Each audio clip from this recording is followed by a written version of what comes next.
Bonjour et bienvenue sur Way, un podcast créé par Gwendoline et Laetitia, dans le but de découvrir les dimensions de la vie chrétienne à travers des parcours de vie. Comment ont-ils trouvé Dieu ? Comment appréhendent-ils le monde aujourd'hui ? Comment la Bible les inspire-t-il au quotidien ? C'est tout le but de ce podcast.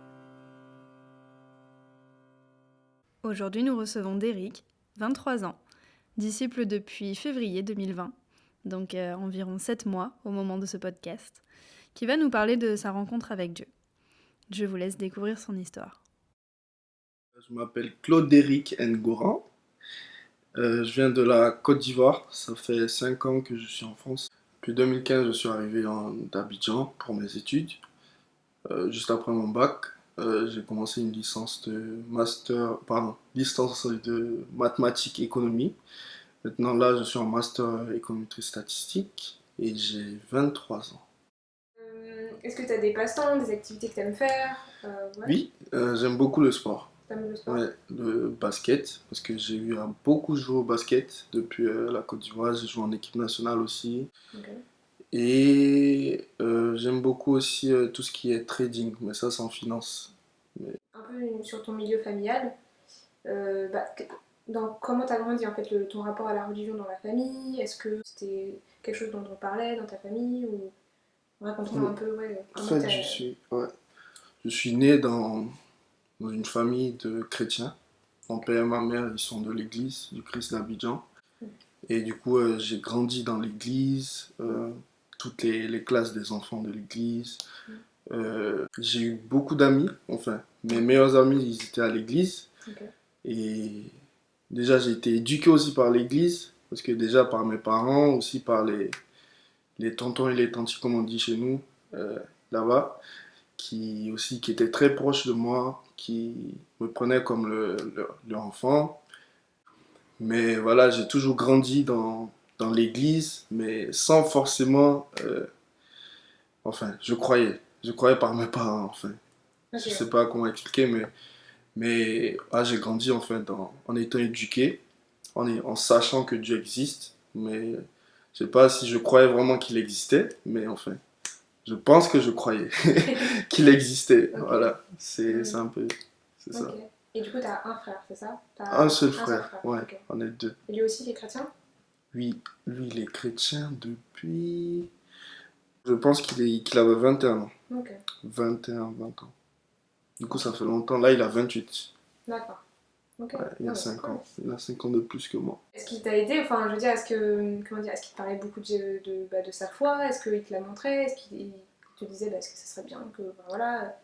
Est-ce qu'il a été acteur, en fait, sur ton chemin, quoi, dans ta foi et tout ça, ou pas Pour être vraiment? sincère, pas vraiment. Pas vraiment. Ouais.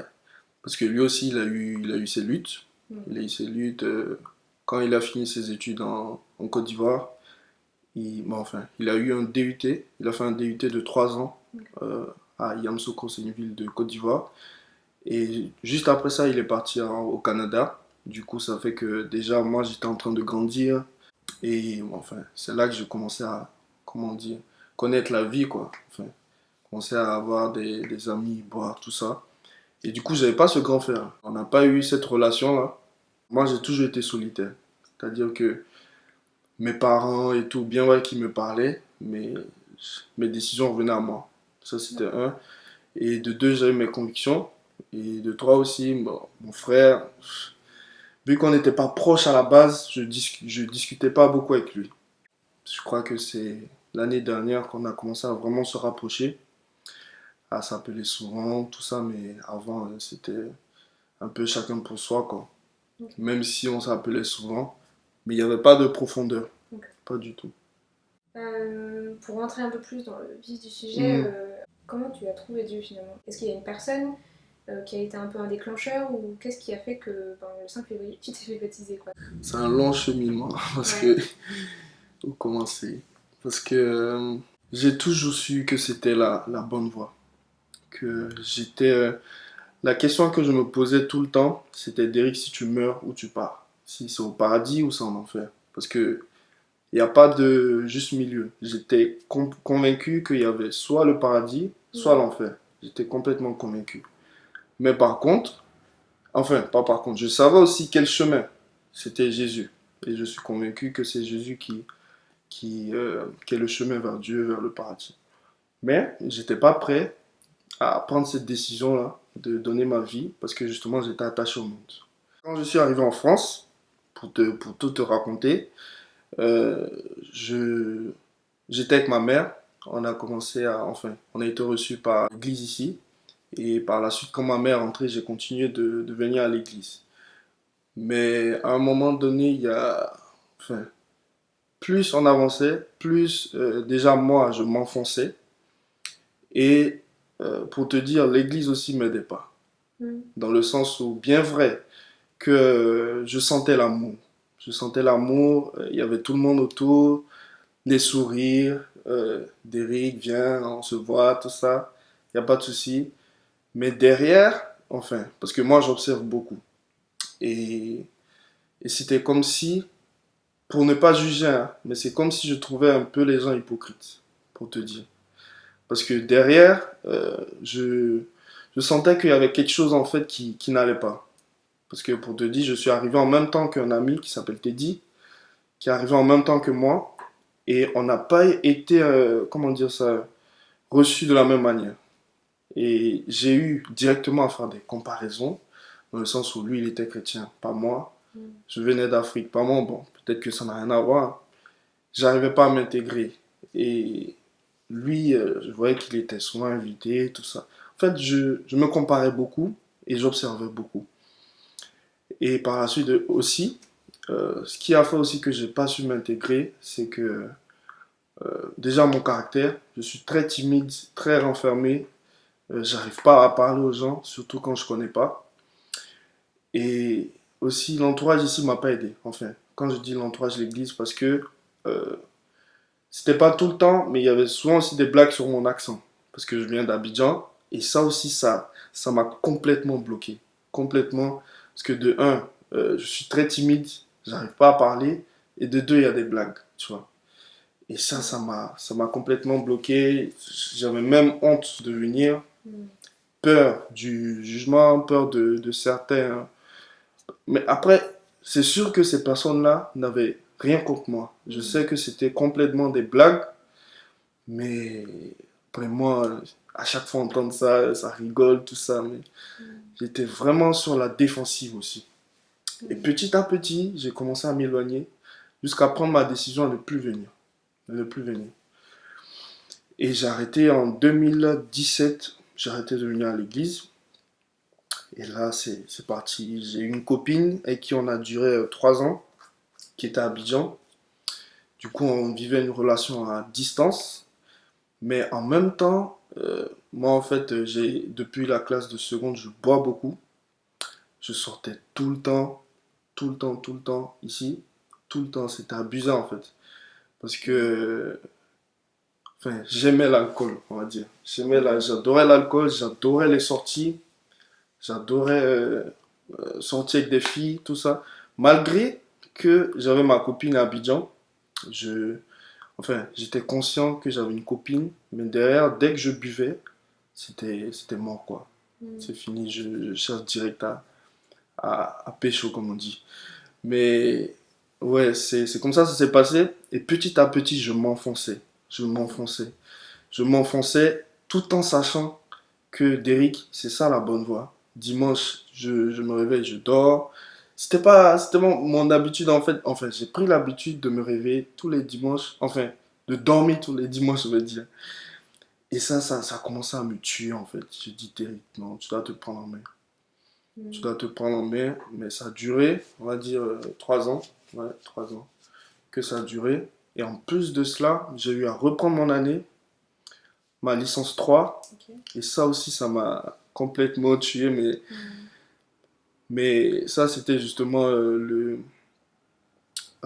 parce que je sortais tout le temps. Mm. Je travaillais en même temps, je cherchais de l'argent pour sortir. Ouais. J'avais ma copine qui, tout le temps, il y avait des histoires. Du coup, la veille des examens, il y avait tout le temps des histoires. Je ne pouvais pas réviser. Je me retrouvais avec des mauvaises notes. Et j'ai raté de mon année de justesse. Du coup, j'ai dû recommencer, enfin, oui, le premier semestre. Je l'ai repris. Et l'année qui a suivi, là encore, je me suis encore plus enfoncé. Parce que j'avais plus d'argent.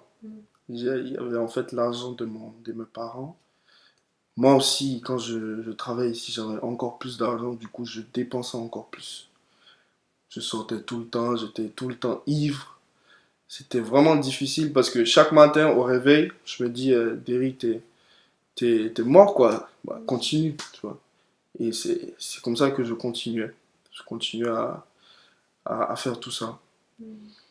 Et à la suite de cela, je suis retourné à Abidjan l'été dernier. Et là, quand je suis retourné, j'ai mis de côté de l'argent expressement pour ça. Et j'ai eu à dépenser des tonnes d'argent avant parce que c'était chaque jour en fait. Chaque jour, je suis ivre. Chaque jour, tous les jours. Et mes parents, en fait, ils me voyaient, mais c'est ma vie. Eux, ils ont toujours dit, Derrick, bah, c'est toi qui gères ta vie. Nous, on t'a conseillé ça. Tu fais ce que tu veux. Et voilà, je sors, je rentre à quoi, midi, je sors à 16h, je rentre à midi le lendemain, c'était ça. Tout le temps, tout le temps. Mais en temps, j'ai rompu avec ma copine. Voilà, j'ai oublié de dire ça. J'ai rompu avec ma copine, mais juste avant l'été. Et ça aussi, ça m'a tué. C'est-à-dire que j'étais tellement bas parce que c'était ma première copine, la fille que, enfin, évidemment que j'ai le plus aimé dans ma vie, qui m'a, enfin, j'ai tout mis en fait sur elle. Tout. Et justement, au début, je me disais en fait que j'allais donner ma vie à Jésus si elle donnait sa vie à Jésus. Parce que je voulais justement qu'on se marie. Mais pour moi, sans Dieu, il n'y a pas de mariage. Et c'était clair dans ma tête. Et justement, quand ça s'est cassé, bah, vu que j'avais basé ma conversion, on va dire, sur elle, bah, tout est tombé à l'eau, quoi. Et je suis encore tombé dans le gouffre. Et à la suite de cela, quand je suis revenu d'Abidjan, j'étais enfin encore plus cassé, encore plus dans le trou.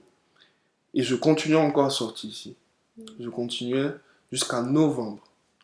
Novembre, en fait, enfin, ce que j'ai pas dit aussi au début, c'est que Teddy, Teddy qui est enfin l'ami avec qui je me comparais dès le début, dès le départ, qui en fait est toujours resté en contact avec moi.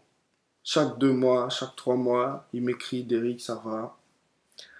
C'était le seul de l'église qui était en contact avec moi. Et ça aussi, ça m'a tué parce que ça confirmait le fait que, Derrick, tu pensais que les gens étaient hypocrites, c'est vrai.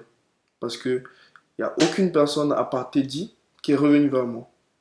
Du coup, là, j'étais sûr en fait que c'était ça. Tu vois. Et Teddy, il continuait, il continuait. Et jusqu'à novembre,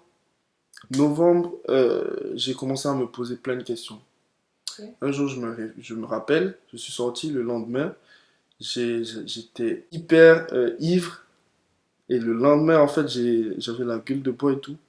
Et je parlais avec une amie qui m'a dit, Derry, écris. Et j'ai commencé à écrire, en fait, toutes les mauvaises choses que l'alcool m'a fait faire ou a causé dans ma vie. Et en fait, j'ai divisé la feuille en deux. J'ai rempli la première partie, deuxième partie, retourné, deuxième. C'est-à-dire, il n'y avait même plus de place. Et là, j'ai commencé à, je sais pas, j'étais perdu, quoi. Je dis, mais Derrick, tu vois tout ça, mais tu continues. Tu continues. Et à la suite du fait que j'ai écrit, là, justement, je travaillais juste après sur mon scooter, parce que je travaillais chez Pizza Hut, je commençais à réfléchir, tout ça. Et je crois, je sais pas si c'était ce jour ou après, j'ai garé, j'ai appelé Teddy, j'ai dit, Teddy, j'ai besoin de te voir. Et c'est là que c'est parti. Et au début aussi, j'ai pas dit. C'est que, en fait, je m'étais dit aussi que Derrick, soit tu es dans le monde, soit tu vis selon le monde, soit tu continues de pécher, toujours être ivre, chercher les femmes, faire toutes tes bêtises que tu fais là, soit derrière tu marches avec Christ. Et du coup, au début, mon choix c'était ça pendant 4 ans. Enfin, ça c'est-à-dire le, le monde. Et ce jour-là, j'ai décidé de marcher avec Christ. Et là, j'ai appelé Teddy, bon, on se voit, tout ça, on s'est vu. Et quand on s'est vu, il m'a dit, bon, mon gars, tu veux quoi? J'ai dit, bon, voilà, j'ai expliqué tout ce que je t'ai expliqué. J'ai dit, sincèrement, je vais donner ma vie à Jésus. Il a dit, bon, vas-y, on commence. J'ai dit, quoi? Comment ça maintenant? J'ai dit, on commence. Et c'est là qu'on a commencé. Mais c'était difficile, parce Ouais. que il y avait ça, mais en même temps, je continuais de sortir. Mais je luttais, en fait. En gros, je sors, je bois et tout, et le lendemain, je dis, mais c'est pas possible, en fait. En fait, c'était un long processus. On a commencé à étudier la Bible en novembre. En décembre, euh, j'ai commencé vraiment à prendre des décisions pour ma vie, par rapport à l'alcool, par rapport aux sorties. Et je suis parti chez mon cousin. Et là-bas aussi, c'était la fête. Parce que lui, en fait, de base, on a commencé depuis la classe de seconde à boire, à fumer. Et du coup, là, à chaque fois qu'on se voit, c'est des souvenirs, en fait. Et c'est difficile de résister à la tentation. Et justement, j'avais arrêté aussi de me masturber parce que j'étais aussi un adepte de ça. Et là, c'est reparti. En gros, j'avais arrêté pendant 2 mois. Et là, dès que je suis parti chez mon cousin, alcool, tout, tout s'est revenu. Et là, j'étais par terre, en fait. J'ai dit, mais Derek, tu repars à zéro, en fait. Et quand juste après, je suis allé chez mon frère. J'ai continué, en fait, à me masturber et tout. Et à la suite de cela, quand je suis revenu sur Lyon, je parlais avec Teddy, j'ai expliqué à Teddy, mais Teddy, voilà ce qui se passe. Et il me dit, il venait direct chez moi en prière et tout. Mais le 30 décembre, je sors, je bois comme d'habitude. Le 31, la même chose. Et le 31 déjà, je me masturbe et je me dis, Derek, c'est la dernière fois. Ça, c'est ce que je me suis dit. Et je sors, je bois, je fume. Ce jour-là, non, c'était un truc de fou en fait, parce que j'ai bu je sais pas combien de litres d'alcool. Et j'ai fumé aussi. Et je rencontre une fille le même jour et on couche le même jour ensemble. Et là, en fait, quand je me suis levé le matin, j'ai dit, Derek, c'est fini. T'as tout ton cheminement depuis novembre, c'est fini en fait. Là, Dieu, il t'a vu faire tes bêtises, tout ça, c'est fini. Tu peux plus, tu pourras plus en fait. Et ma Bible, je la regardais de loin comme ça. Je la regardais de loin, j'ai dit, Derek, c'est mort, c'est mort. Un jour, 2 jours. Non, par contre, le même jour, j'ai écrit à Teddy. J'ai dit, Teddy, voici ce qui s'est passé. Et je me sens très mal. Et il m'a dit direct, Derek, Jésus, en fait, il est mort pour toi. Et tu dois l'accepter dans ta vie. Et il t'attend, en fait. C'est-à-dire que tout ce que tu es en train de faire là, Jésus, il est déjà mort pour ça. Mais à condition, justement, que tu l'acceptes. Et il est temps de l'accepter. Et quand il m'a dit ça, j'ai une lueur d'espoir en fait. Je me suis dit, Derek, tu as fait tout ça, mais c'est possible encore. Et le même soir, je sais plus si c'était le même soir ou le lendemain, il est venu chez moi, on a prié. À chaque fois, il me disait, Derek, prie, j'arrivais pas à prier en fait. Parce que j'étais pas habitué à prier à quelqu'un. Et de deux, pour moi, je savais pas prier. Donc, il m'a conseillé et tout. Et là, petit à petit, commencé à cheminer jusqu'au 5 février. Et là, en fait, ah, attends, ouais, cette histoire. Il y a une partie, en fait, où il fallait que comment dire ça, je me confesse et de deux, je parle aux personnes à qui j'ai fait du mal. Enfin, que je pense avoir fait du mal, que ce soit inconsciemment ou consciemment, et surtout les personnes qui sont pas au courant du fait que derrière eux, j'ai eu à faire des choses, enfin, sans qu'ils sachent. Et la plus grosse des difficultés, c'était mes parents. C'était mes parents. Et ce jour-là, je me rappelle, j'étais avec Teddy, on a prié, prié. Parce que de un, je devais parler à mes parents, et de deux, c'est pas lui qui m'a dit, hein, c'est moi qui ai dit en fait, il faut que je parle. Sinon, même après le baptême, j'aurais forcément quelque chose sur le cœur. Il fallait que je parle de tout. Et déjà aussi, il y avait ma copine que j'avais trompée plusieurs fois. Et en fait, elle me voyait comment dire, c'est un petit Jésus en fait, parce que euh, j'étais trop bien qu'elle. Trop bien dans le sens où j'étais tellement gentil, tellement bien. Mais derrière, quand je sortais, de un, je lui disais pas. Et bah, de deux, je ne disais pas ce qui se passait là-bas, vu que de base, je lui en parlais pas. Et du coup, euh, je devais lui en parler. Même si on n'était plus ensemble, Mm. on était un peu potes, mais il fallait que je lui en parle. Et ça, c'était très difficile parce que c'est quelqu'un que j'appréciais vraiment et elle était vraiment fragile et je voulais pas la briser du tout. Mm. Et là, j'ai dit à Teddy, non, ça c'est pas possible en fait. Parce que de un, elle va me détester, et de deux, sincèrement, je sais pas comment elle va s'en sortir en fait. Et là, on s'est mis à genoux, on a prié, prié. Et dès que je suis descendu j'ai descendu les escaliers et tout, je suis arrivé en bas, j'ai appelé d'abord mes parents. Mes parents, j'ai dit, papa, il faut que je te parle. Mm. Il m'a dit, ok, je mets au haut-parleur, il y a maman à côté, j'ai dit, non, toi seul. Et ensuite, je parle à maman. Et j'ai commencé à parler. Et finalement, j'ai dit non, mets en haut-parleur, les deux. Et là, il y avait le silence en fait. Tout ce que je racontais, non, c'était des trucs de fou en fait. Je peux raconter le truc le plus fou, c'est que, par exemple, il y avait en fait, j'avais en fait 3 mois de loyer à payer. Et à ce moment donné, là, j'étais à dette et accro comment on dit ça, des paris sportifs. Mes parents, ils m'ont envoyé 1 600 euros. J'ai tout mis dans les paris sportifs. Tout. Et là, fallait que j'en parle. Alors que eux, c'est vraiment difficile de. Déjà parce qu'ils travaillent, c'est difficile. Il fallait que j'en parle. Du coup, il y avait ça, il y avait aussi les mensonges, tout ce que j'ai eu à faire. Mais c'est-à-dire que tout est sorti. Tout, tout. C'est-à-dire qu'à la suite de la prière, il t'est dit tout. Tout, en fait. C'est comme si, en fait, même des choses que j'avais oubliées, Mm. tout ressortait. Tout. Et à la suite de cela, j'ai eu à parler aussi à mon ex.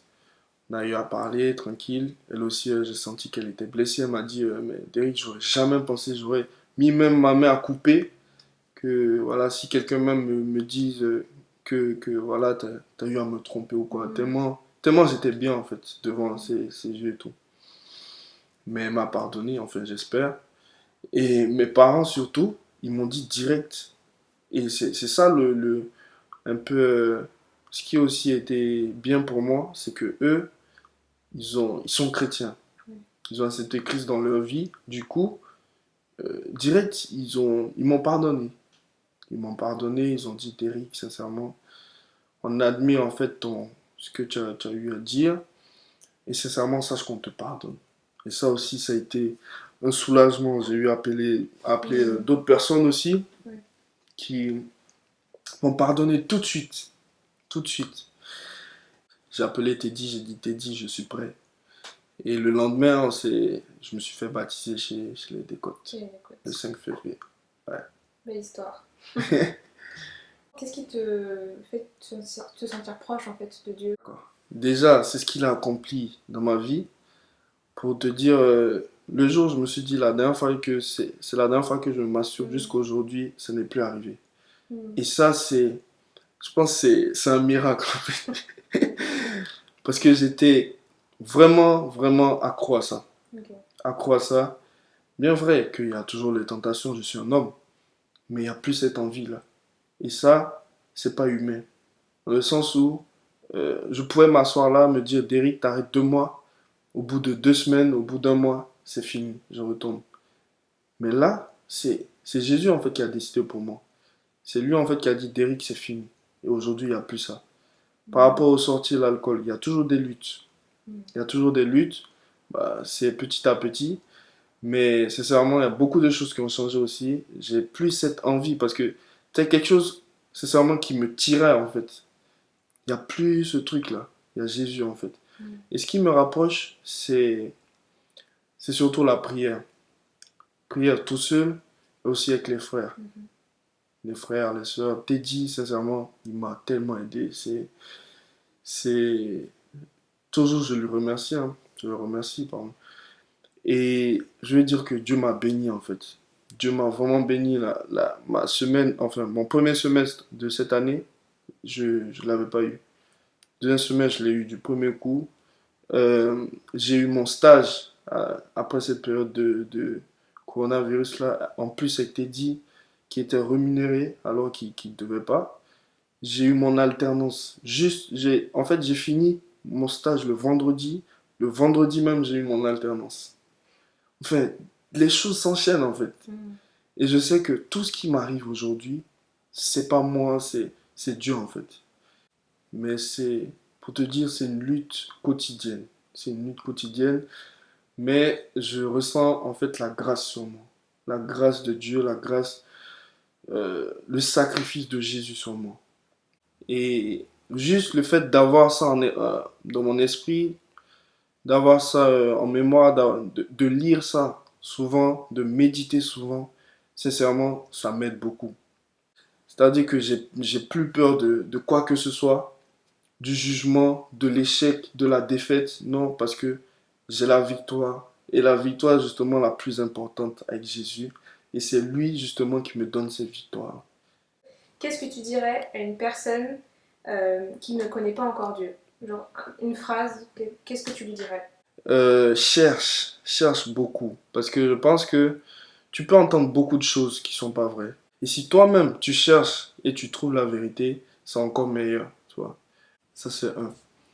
Jésus, enfin, je suis le témoignage vivant du, de la grâce, de la puissance, en fait, du sacrifice de Jésus-Christ. Et je peux dire, en fait, que ce n'est pas du tout de la blague.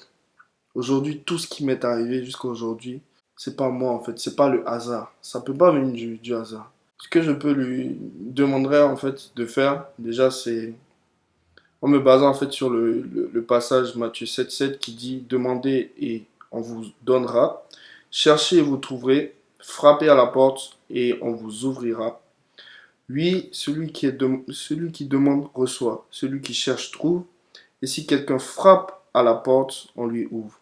Et voilà, c'est juste lui demander de chercher en fait. Et Dieu, justement, verra son cœur. Il viendra en fait à lui.